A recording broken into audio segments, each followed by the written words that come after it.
حضرت عمر فاروق رضی اللہ تعالیٰ عنہ کی سیرت اور ان کے کارناموں کو بیان کیا جائے گا تو انشاءاللہ تعالیٰ ہمیں اگر پچھلوں کی صفات پتہ چلیں گی اور بڑوں کے کارنامے ہمارے سامنے ہوں گے تو زندگی گزارنا آسان سے آسان تر ہوتا چلا جائے گا۔ تو حضرت عمر رضی اللہ تعالیٰ عنہ ایک موقع پر کسی عورت کو زنا کی سزا دے رہے تھے، سنسار کر رہے تھے، تو حضرت معاذ رضی اللہ تعالیٰ عنہ نے ان سے ارشاد فرمایا کہ اے عمر، اس کو فی الحال سزا نہ دیں، کیونکہ انہوں نے جو گناہ کیا ہے اس کی وجہ سے ان کا حمل ٹھہر گیا ہے، اگر ابھی اس کو سنسار کیا جائے گا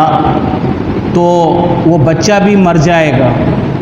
تو حضرت عمر رضی اللہ تعالیٰ عنہ نے اس موقع پہ فرمایا کہ لولا معاذ لہلک عمر، کہ اگر معاذ رضی اللہ تعالیٰ عنہ اس موقع پہ نہ ہوتے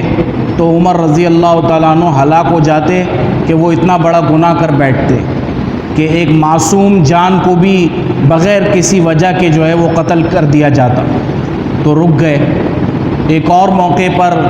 اسی طرح ایک سنسار کر رہے تھے ایک عورت کو، تو علی رضی اللہ تعالیٰ عنہ بیچ میں آئے اور انہوں نے کہا کہ آپ جانتے ہیں کہ اگر کوئی مجنون اور کوئی مجنون ہو عورت یا اسی طرح کوئی مجنون مرد ہو تو اس کو سزا نہیں دی جاتی، اسی طرح کوئی بچہ ہو تو اس کو بھی سزا نہیں دی جاتی، اور اسی طرح کوئی سویا ہوا ہو تو اس کو بھی سزا نہیں دی جاتی۔ تو حضرت عمر رضی اللہ تعالیٰ عنہ نے کہا کہ ہاں، تو کہا کہ یہ عورت جس کو سنسار کیا جا رہا ہے یہ ذہنی توازن اس کا صحیح نہیں ہے، لہٰذا اس کے اوپر رجم کی سزا کو نافذ نہیں کیا جا سکتا۔ تو اس موقع پر بھی حضرت عمر رضی اللہ تعالیٰ عنہ نے فوراً فرمایا کہ لولا علی لہلک عمر، کہ اگر علی نہ ہوتے تو عمر ہلاک ہو جاتے۔ تو یہ وہ موقع ہیں کہ جہاں پر حضرت لوگ جو ہیں وہ عمر رضی اللہ تعالیٰ عنہ کو اگر سختی سے تعبیر کرتے ہیں کہ وہ بہت زیادہ سخت ہے، تو اللہ کے حکم کو ماننے میں اور صحابہ کی رائے کو فوراً سمجھنے میں ان کی سمجھ بوجھ کیسی تھی۔ کئی مواقع اور کئی ایسے واقعات پیش آئے ہیں کہ حضرت عمر رضی اللہ تعالیٰ عنہ انہوں نے جو ہے فوراً مشورے پہ عمل کیا اور جو ہے وہ رک گئے۔ ایک موقع پہ حضرت عمر رضی اللہ تعالیٰ عنہ نے ارشاد فرمایا کہ جو مہر آپ صلی اللہ علیہ وسلم کی بیویوں کا ہے اور اسی طرح جو مہر آپ صلی اللہ علیہ وسلم کی بیٹیوں کا رکھا گیا تھا، اس سے زیادہ کوئی بھی نہیں رکھے گا۔ تو ایک بوڑھی عورت فوراً کھڑی ہو گئی اور انہوں نے کہا کہ اے عمر، تم کون ہوتی ہو زیادہ مہر نہ رکھنے والے؟ جب قرآن عظیم نے ہمیں اجازت دی ہے کہ تم جو ہے وَإِنْ أَرَدْتُمُ اسْتِبْدَالَ زَوْجٍ مَكَانَ زَوْجٍ وَآتَيْتُمْ إِحْدَاهُنَّ قِنْطَارًا فَلَا تَأْخُذُوهُنَّ، تو تم ان سے مہر نہیں لے سکتے ہو واپس، کہ اگر تم نے یعنی مردوں کو یہ حکم دیا گیا ہے کہ اگر تم نے اپنی عورتوں کو مہر میں بہت بڑا اگر خزانہ بھی دیا ہوا ہے تو طلاق دینے کے وقت تم اس کو واپس نہیں لے سکتے ہو۔ تو جب قرآن عظیم نے ہمیں جو ہے وہ خزانے دینے کا کہا ہے تو تم محدود کرنے والے کون ہو؟ حضرت عمر رضی اللہ تعالیٰ عنہ خاموش ہو گئے اور فرمایا کہ کل الناس اعلم منی، کہ ہر شخص جو ہے عمر رضی اللہ تعالیٰ عنہ سے بڑا عالم ہے، حتی العجائز، یہاں تک کہ یہ بوڑھیاں اور یہ عورتیں بھی جو ہے ہم سے بہت زیادہ آگے بڑھ چکی ہیں، کہ انہوں نے کیسا مسئلہ نکالا ہے قرآن عظیم سے۔ اس دن میں بھی کہہ رہا تھا نا کہ کروڑوں کی تعداد میں اگر کوئی دیتا ہے مہر تو یہ بھی ہو سکتا ہے، تو یہ اسی چیزوں سے ثابت ہوتا ہے، یہ کوئی بنی بنائی باتیں نہیں ہیں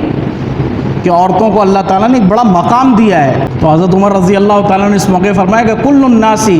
اعلم منی من عمر، کہ عمر سے ہر آدمی بہت بڑا عالم ہے، یہاں تک کہ یہ بوڑھیاں عجائز، عاجزہ کی جمع ہے۔ یہ عاجزہ بوڑھی کو اس وجہ سے کہتے ہیں کہ وہ اپنے کاموں سے عاجز ہوتی ہے اور محتاج ہوتی ہے، ہر کام فوراً نہیں کر سکتی یا دوسرے کو کہنا پڑتا ہے، اس وجہ سے بوڑھیاں کو عجائز کہا گیا ہے، عاجز کی جمع، عاجز آ جانا اپنی ضروریات سے۔ بیت المال سے حضرت عمر رضی اللہ تعالیٰ عنہ نے جو اپنا وظیفہ مقرر کیا ہوا تھا وہ 3 درہم تھے، اور بیت المال میں اس لیے روزانہ کے 2 درہم حضرت عمر رضی اللہ تعالیٰ عنہ 2 درہم روزانہ ملتے، اور 2 جوڑے ان کو بیت المال کی طرف سے دیے گئے تھے، اور انہوں نے کہا تھا صرف 2 جوڑے ہونے چاہیے، ایک سردی کا ایک گرمی کا۔ اور تیسری چیز انہوں نے یہ مانگی کہ اگر میں بیت اللہ کا حج کروں تو اس وقت جو ہے مجھے سواری دی جائے، بس اس کے علاوہ کچھ بھی نہیں۔ یہ ہمارے حکمران تھے پہلے، جنہوں نے یہ سب کچھ کر کے اپنے آپ کو اللہ کی غلامی میں رکھ کر پوری دنیا کو اپنا غلام بنایا۔ حضرت علی رضی اللہ تعالیٰ عنہ نے ایک موقع پر حضرت عمر رضی اللہ تعالیٰ عنہ کے بارے میں فرمایا کہ اے اللہ، عمر رضی اللہ تعالیٰ عنہ کی قبر کو اسی طرح روشن کر جس طرح انہوں نے جو ہے وہ رمضان کے مہینے میں مسجدوں کو تراویح سے اور قرآن عظیم کی آوازوں سے روشن کیا ہے، کہ انہی کی برکت سے جو ہے ہم آج تراویح اور قرآن عظیم جو ہے وہ رمضان المبارک کے اندر مسجدوں کے اندر خوب آواز گونجتی ہے۔ یہ ان کا بہت بڑا کارنامہ تھا۔ ایک موقع پر جو ہے